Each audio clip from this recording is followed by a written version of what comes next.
Parlons encore une fois de plus, de l'astrologie et de mes nouvelles grilles de lecture de l'histoire de l'astrologie. Car ce qui m'intéresse, en fin de compte, c'est un peu ce que je pourrais appeler la démarche du palimpseste. C'est-à-dire, qu'est-ce qui est caché derrière la tradition astrologique? Qu'est-ce qui est plus ancien que cette tradition? Et dont la tradition astrologique ne fait que véhiculer des traces plus ou moins confuses. Je vois d'abord l'existence d'une dualité entre l'astrologie populaire et l'astrologie savante. L'astrologie populaire qui est plutôt solilunaire et l'astrologie savante qui est plutôt planétaire, voire stellaire. Et on a tendance à confondre ces deux astrologies qui concernent des publics très différents. Comme vous le savez, la société est constituée de cette dualité finalement. Les employés, les gens d'en bas et les gens d'en haut, l'élite. Et cette dualité, elle se retrouve bien évidemment au sein du savoir astrologique. Qui n'a pas été suffisamment dit. Bien que la notion de l'astrologie populaire ne soit pas nouvelle. On sait très bien que l'astrologie des almanachs est fondée sur les 12 mois, sur les 12 signes, sur le soleil et la lune. Rappelons que les mois, au départ, sont liés à la conjonction du soleil et de la lune. Donc on a une astrologie solilunaire, l'astrologie des luminaires, qui, au fond, se perpétue, mais se confond, se mélange dans un processus syncrétique détestable, avec une astrologie beaucoup plus élitique. Les travaux de Michel Gauquelin sur les planètes Mars, Jupiter et Saturne notamment, sont essentiellement, d'après ses propres dires, sont essentiellement le fait d'une élite. Il travaille sur les gens qui ont le plus réussi, qui se sont montés le plus haut dans leur profession. Il ne faudrait pas l'oublier, cela. Ce n'est pas une astrologie du tout venant, ce n'est pas une astrologie populaire. Et puis, la connaissance même des planètes est également le fait d'une classe de prêtres, d'une classe de savants qui, du haut de leurs ziggourats, observaient le ciel et qui ne se contentaient pas de regarder les rapports entre le Soleil et la Lune.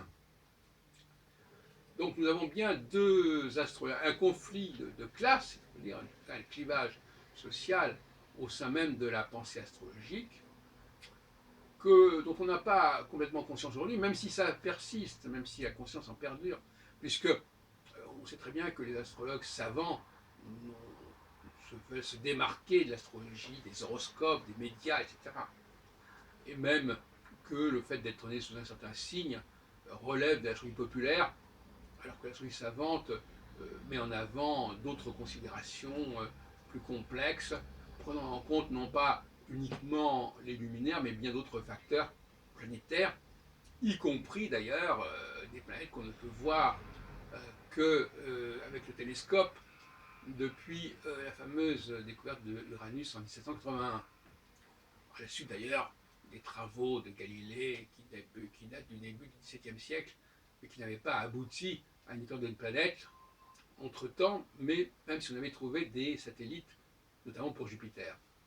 Donc, nous avons là deux astrologies. Alors, ce qui est intéressant, qui est une pomme de discorde en quelque sorte, c'est la question des domiciles des planètes, ce qu'on appelle les domiciles ou les maîtrises. Parce que, en fait, il s'agit d'une astrologie lunaire. Je l'ai déjà dit dans une précédente vidéo.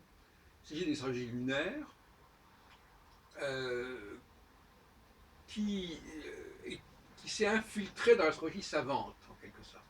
Astrologie lunaire avec les 12 signes, astrologie lunaire parce que, selon moi, il y a la Lune qui active les 12 signes par son passage. Alors certains diront, ah oui, mais on parle des planètes. Non, on ne parle pas réellement des planètes. C'est là que le problème se pose. On parle des dieux, et Manilius l'a montré, on parle des dieux associés aux signes zodiacaux. Ça n'a rien à voir. Et ils ne le sont pas d'un point de vue astronomique, ils le sont d'un point de vue symbolique. Et donc là, effectivement, bon, le fait que le bélier soit associé à Mars ou la balance à Vénus, etc., ce sont des questions qui relèvent finalement de l'astrologie populaire. Et à ce sujet, il y a la question des déesses. Parce que la Lune, selon moi, est un facteur masculin, et les planètes, les dieux qui doivent gérer ou régir les signes zodiacaux, doivent être des dieux féminins. Et donc là, il y a eu une sorte encore une sorte de syncrétisme. On a éliminé, selon moi, les déesses, Junon, Pallas, Vesta et Cérès, pour prendre les noms latins. On pourrait aussi dire Déméter, Héra, Hestia et Pallas, etc. Mais, ou Minerve, etc., peu importe. Mais apparemment, on a évacué à un moment donné ces déesses qui devaient normalement être le substrat de ces domiciles planétaires. Domiciles planétaires, une façon de parler d'ailleurs, comme je viens de le dire. Donc finalement, on les a remplacés. Il ne reste plus que Vénus. On a enlevé les autres et on les a remplacés par Mars, Jupiter, Saturne, Mercure. Et comme par hasard, Mercure, Mars, Jupiter, Saturne, ça correspond en quelque sorte aux 4 planètes, aux 4 noms de déesses qui ont été mis en avant par Piazzi en 1801 et quelques, lors de la découverte des astéroïdes. Ce sont celles-là qui reviennent comme un retour de refoulé.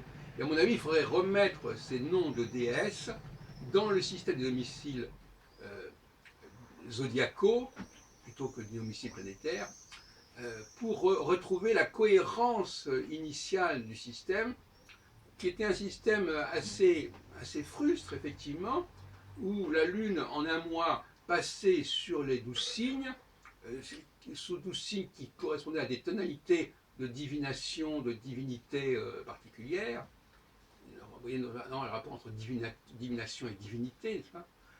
Les divinités ont joué un rôle dans la divination. Bon. Donc, il y a là quelque chose à restituer en astrologie.